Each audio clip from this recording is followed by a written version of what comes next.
ini. Disatukan kita untuk melangkahkan kaki menuju masjid ini, menunaikan kewajibannya, yaitu salah satunya menunaikan ibadah sholat Jumat secara berjamaah.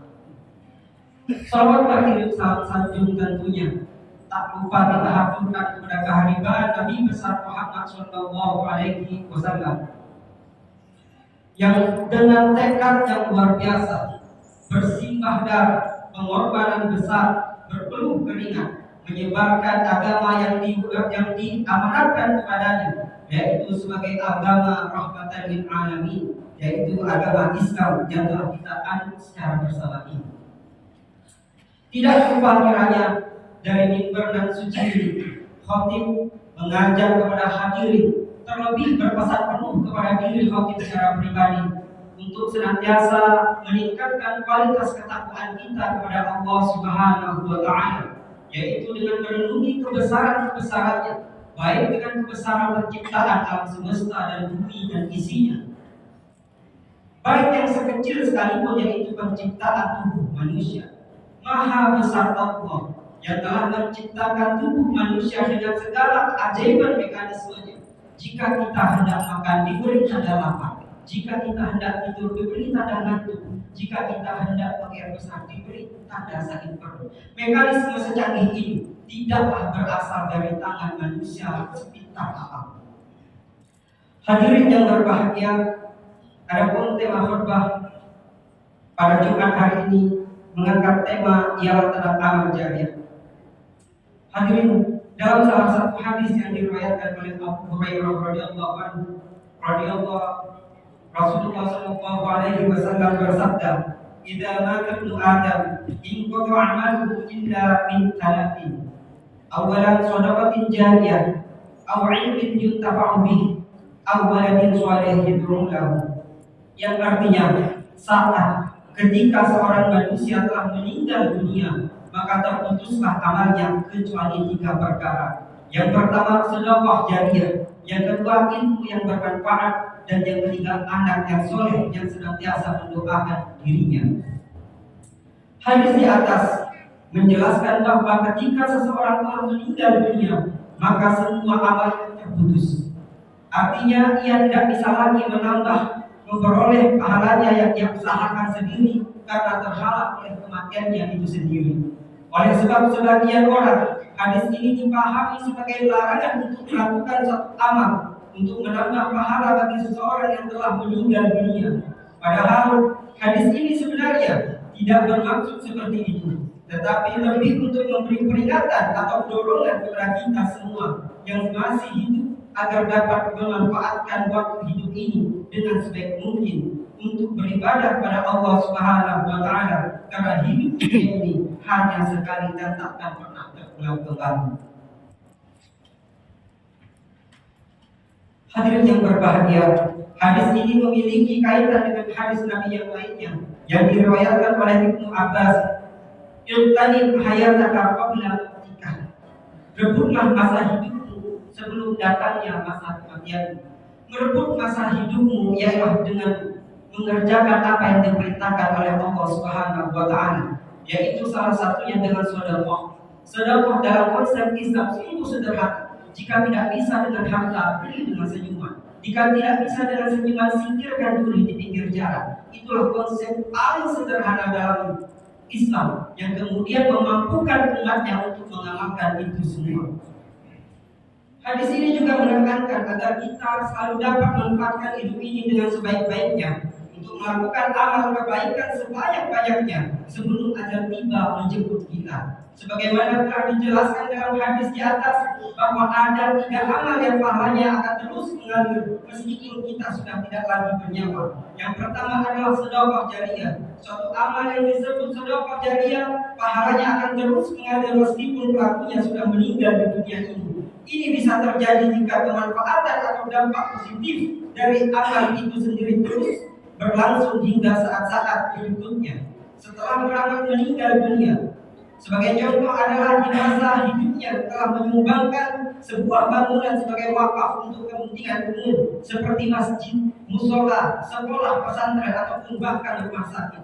Selama bangunan itu masih digunakan untuk kemanfaatan, untuk kemaslahatan, maka selama itu pula pahala terus mengalir dari Allah Subhanahu wa taala. Hadirin jemaah salat Jumat rahimakumullah. Pertanyaannya kemudian muncul, apakah hanya orang kaya saja yang bisa beramal jariah? Tentu saja tidak. Semua orang sebenarnya memiliki kesempatan yang sama untuk dapat beramal jariah. Jika orang kaya bisa beramal jariah dengan hartanya, maka orang miskin bisa beramal jariah dengan tenaganya. Atau bisa juga dengan harta meskipun tidak sebesar dengan orang kaya. Seorang buruh bangunan yang sedang membangun sebuah masjid misalnya, dia tidak mendapat upah yang layak karena suatu alasan, tetapi dia ikhlas dan bahkan meniatkan kekurangan dari upahnya sebagai sumbangan jariah, maka kekurangan itulah yang dicatat sebagai amal jariah dari Allah Subhanahu wa taala. Tetapi tentu saja nilai sebuah amal tidak semata-mata dilihat dari besar atau kecilnya nominal. Yang tak kalah pentingnya adalah bobot dari keikhlasan amal itu sendiri. Jika seseorang pandai beramal jariah dengan ilmu atau ide-ide, bahkan yang tidak pandai bisa beramal jariah dengan tenaga dan fisiknya untuk mengimplementasikan gagasan-gagasan dari orang-orang yang memiliki kecendekiawanan dan kecemerlangan, mungkin juga sudah sulit mereka capai. Mereka sesungguhnya masih bisa beramal jariah dengan memberikan dorongan semangat kepada muda dan mudi untuk menghasilkan sebuah karya monumental. Jika memberikan dorongan semangat juga tidak mampu, maka yang mereka lakukan tetap saja memiliki kesempatan untuk beramal, yaitu senantiasa mendoakan kelancaran dalam proses amal tersebut. Hadirin sidang salat Jumat rahimahumullah. Amal kedua yang tak putus adalah pahalanya adalah ilmu yang bermanfaat.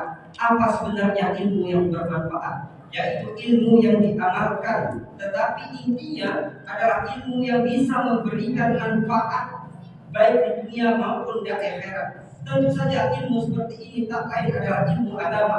Hanya karena ilmu agamalah yang memberikan manusia petunjuk bagaimana beriman kepada Allah Subhanahu wa taala dan menjauhi apa yang dilarang olehnya.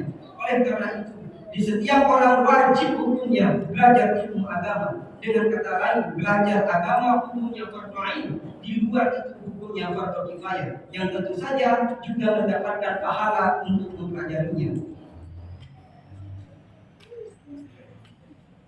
Hadirin yang berbahagia, selain adanya keharusan mengamalkan ilmu agama, keseharusan lainnya ialah menyampaikan ilmu itu kepada orang-orang di sekitarnya. Menyampaikan bagi para khotib melalui mimbar, bagi para penulis melalui tulisan, bagi para aktor melalui perannya di televisi. Siapapun memiliki kesempatan untuk menyampaikan ilmunya menurut kemampuannya masing-masing. Hadirin yang berbahagia, oleh karena itu, agar kita memiliki ilmu yang bermanfaat, yang tidak putus pahalanya hingga akhirat, maka kita harus mempelajari ilmu agama, lalu mengamalkan dan menyebarkannya sebagai aktivitas dakwah kita, walaupun baru mampu menyampaikan satu ayat saja. Hadirin yang berbahagia, dalam proses penyampaian inilah yang kemudian akan selalu ada perbedaan. Kita mendapati ayat yang begitu kita hafal dan kita pahami, yaitu dalam surah Al-Fatihah, ihdinas siratal mustaqim. Mustaqim memiliki makna jalan yang lurus dan panjang. Serta di dalam ayat lain Allah Subhanahu wa taala berfirman, "Ud'u ila sabili rabbik bil hikmah bil mau'izatil hasanah wajadilhum billati hiya ahsan." Sabil memiliki makna yang jalan kecil, berkelok. Oleh sebab itu kita akan selalu menemui orang-orang yang berbeda sudut pandang cara dakwahnya. Ada yang menyampaikan dengan tulisan, ada yang menyampaikan di mimbar, ada yang menyampaikan dengan contoh, ada yang menyampaikan dengan halus, ada yang menyampaikan dengan sedikit lantang. Semua itu tidaklah berarti asalkan seruannya kepada siratal mustaqim itu, yaitu jalan lurus menuju Allah Subhanahu wa taala. Ketiga, amal di atas yakni merupakan sedekah jariah. Ilmu yang bermanfaat dan anak soleh hendaknya menjadi perhatian kita semua secara serius. Jangan sampai kita terburu-buru meninggalkan dunia sementara ini ketika hal tersebut belum sempat kita persiapkan dengan baik. Apalah arti hidup ini jika kita tidak mengisinya dengan amal-amal yang kita butuhkan? Hidup hanya sekali, maka jangan sampai kita merugi selamanya. Kalau merugi dunia bisa sangat dicari, tapi jika di akhirat sangat tidak bisa diganti. Barakallahu li wa lakum fil Qur'anil azim wa nafa'ani wa iyyakum bima fihi min al-ayati wa dhikril hakim wa taqabbalallahu minni wa minkum tilawatahu innahu huwas samiul alim. Aqulu qawli hadza wa astaghfirullahal azim li wa lakum wa li sa'iril muslimina wal muslimat wastaghfiruhu innahu huwal ghafurur rahim.